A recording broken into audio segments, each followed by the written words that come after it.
¡Hola! Bienvenidos una vez más a un video de todo lo que vi en el mes.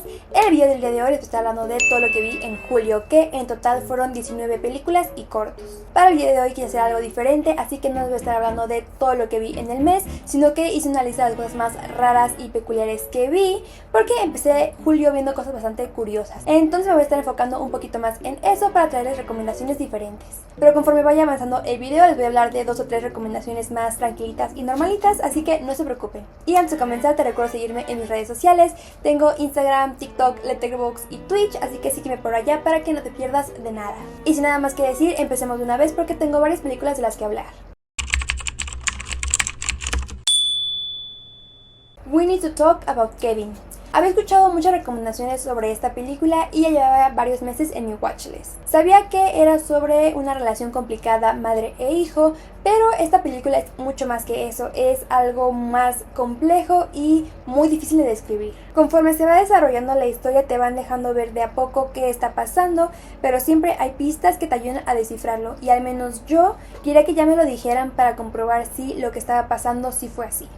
Sin entrar en detalles porque creo que es mejor que entres a ella sin saber mucho. Explora la maternidad, la crianza complicada, los cambios, el matrimonio y distintos tipos de duelo.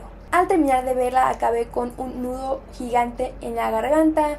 De verdad fue muy difícil de quitarlo, y en cuanto terminó sentí la necesidad de hablar de esta película, de hablar con alguien sobre lo que vi y entrar más a detalle, porque de verdad son cosas muy difíciles, toca muchos temas muy íntimos y delicados, entonces sí fue difícil de ver, pero We Need to Talk About Kevin es un la tienes que ver, sí o sí. Dogs Don't Wear Pants. Esta película te va a sentir vanilla. Si hablamos de películas raras que vi en el mes, esta película estaría hasta arriba en el top, porque no es como nada que haya visto antes. Y lo digo para bien y para mal.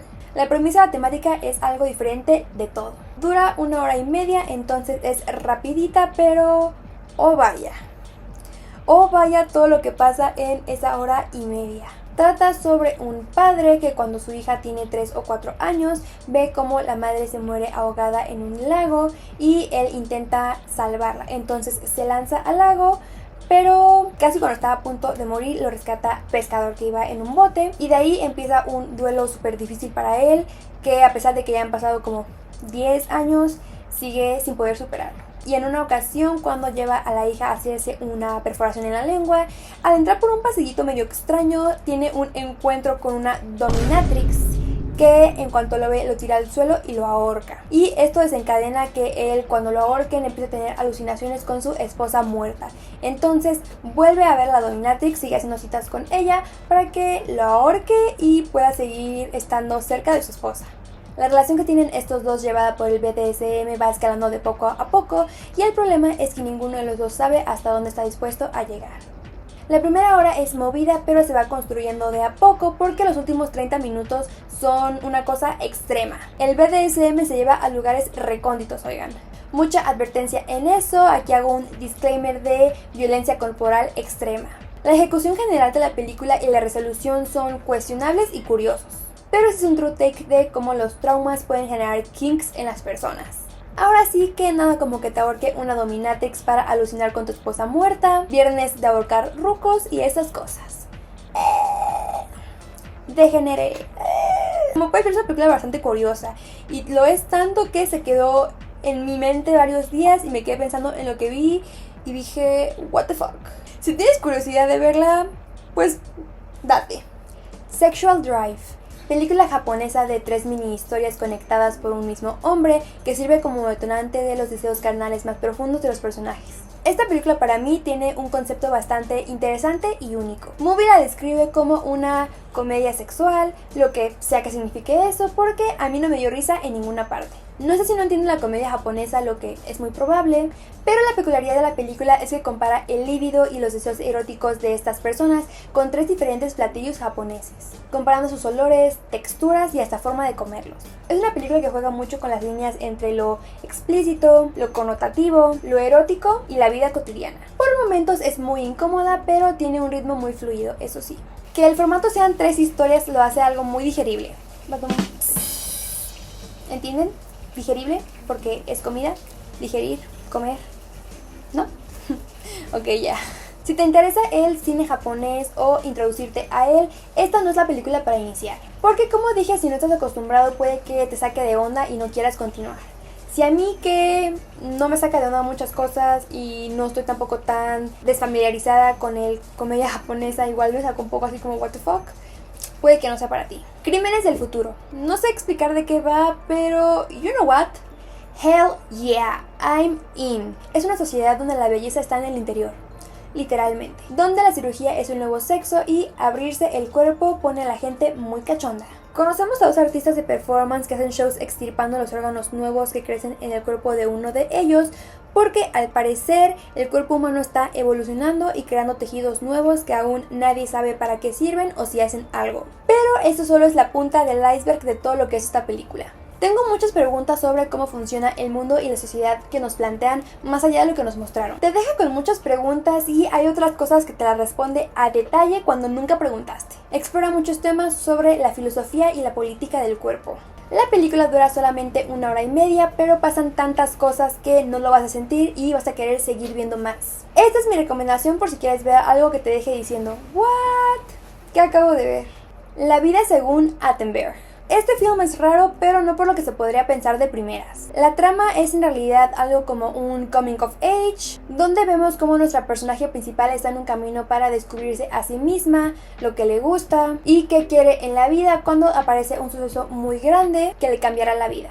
Ahora, ¿por qué es rara? Pues bueno, los personajes son extraños, se mueven, hablan e interactúan de formas diferentes a las que estamos acostumbrados. Las escenas se ven incómodas porque las personas se ven incómodas. Todo eso no importa porque vas a querer saber más sobre estas personas y qué rollo con sus vidas. Al final, como espectador, dejas de sentirte raro y empiezas a meterte de lleno a la trama. La película fue de un tono diferente al que creí que tendría y tomó un camino diferente, pero me terminó gustando mucho. Sentí muchas cosas diferentes en 1 hora y media que dura y se quedó conmigo al final por varios días. Eraserhead. Un clásico de las películas raras de el padre de las películas raras, David Lynch. Una historia que explora los sentimientos de un padre primerizo de un bebé mutante que no para de llorar, a través de las experiencias oníricas donde vive cosas realmente perturbadoras. Creo que al ser una película surrealista y llena de metáforas quizá, está muy a lo que tú quieras creer de ella. Yo al final le di mis propias conclusiones e interpretaciones, que no sé si sean las correctas o lo que el señor David Lynch quería decir, pero fue lo que yo entendí. Creí que me iba a gustar un poco más de lo que al final fue y eso me decepcionó un poquito, la verdad. Pero igual te la recomiendo porque, como dije, es un clásico de las películas de terror y del cine en general, entonces la tienes que ver. God is Shy. Un corto de animación francés que la premisa me llamó la atención desde el primer momento. Una pareja de ilustradores se sube a un tren cuando una señora se sienta frente a ellos y les cuenta una historia de terror verdadera, sobre cómo cuando su esposo se quedaba dormido hablaba en sueños y una vez se le ocurrió preguntarle cosas.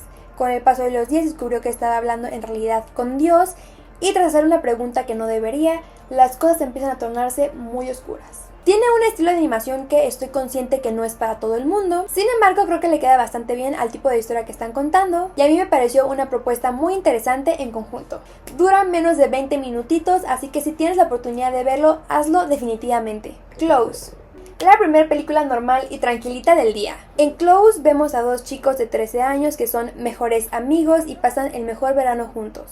Se les ve que son muy unidos, juegan en la pradera, se quedan a dormir en la casa del otro y prácticamente hacen todo juntos. Básicamente son uña y mugre, pero cuando regresan a la escuela y sus compañeros empiezan a cuestionar su relación y les llaman de maneras crueles y despectivas, su amistad empieza a cambiar y a quebrarse. Es una película muy linda y conmovedora.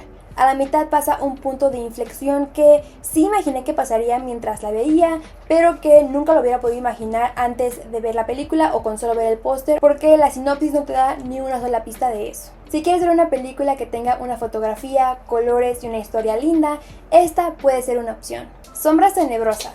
Película de Tim Burton protagonizada por toda su ganga de confianza. Johnny Depp, Helena Bonham Carter, Michelle Pfeiffer y Chloe Grace Moretz. Un vampiro al que le han puesto una maldición regresa muy hambriento 200 años después para traer venganza a su familia y en el camino reencontrarse con su amor perdido. Esta película desde que salió me llamó mucho la atención. Yo desde pequeña tenía muy claro quién era y qué es lo que me gustaba de, pero hasta apenas la pude ver. Es una combinación del gótico, romance, comedia, ironía y sensualidad.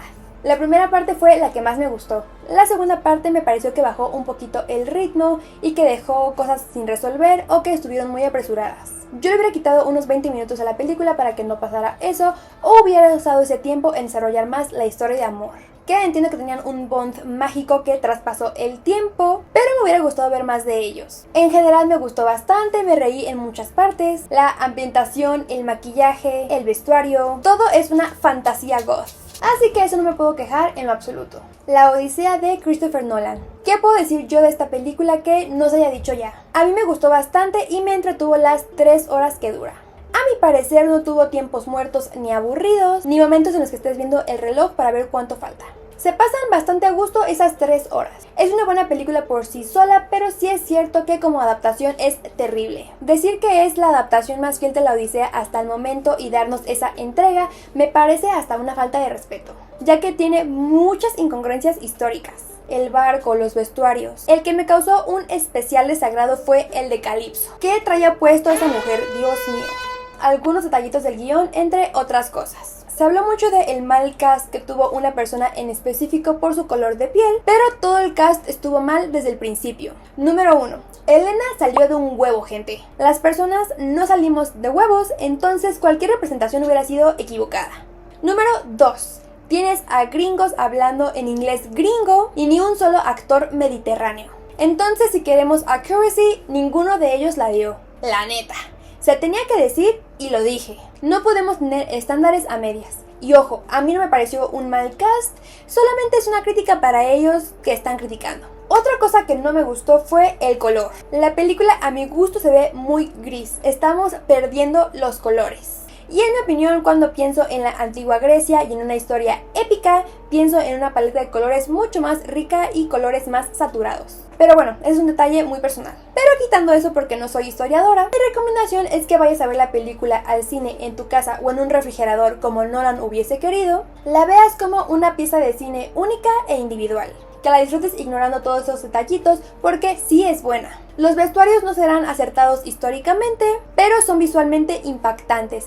Agamenón o Auramenón es de wow ver su armadura, impone muchísimo.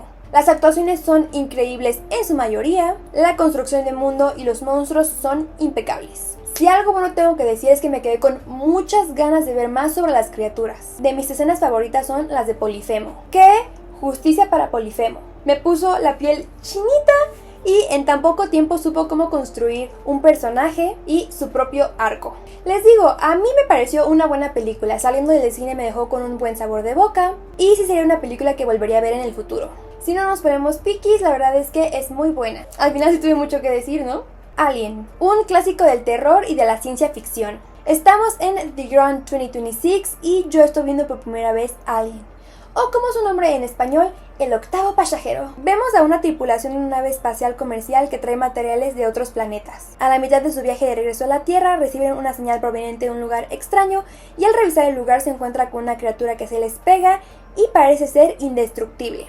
Esta película se basa en el terror ambiental y es de cocción a fuego lento. De poco en poco va construyendo el terror, el pánico y la histeria en la nave y en ti.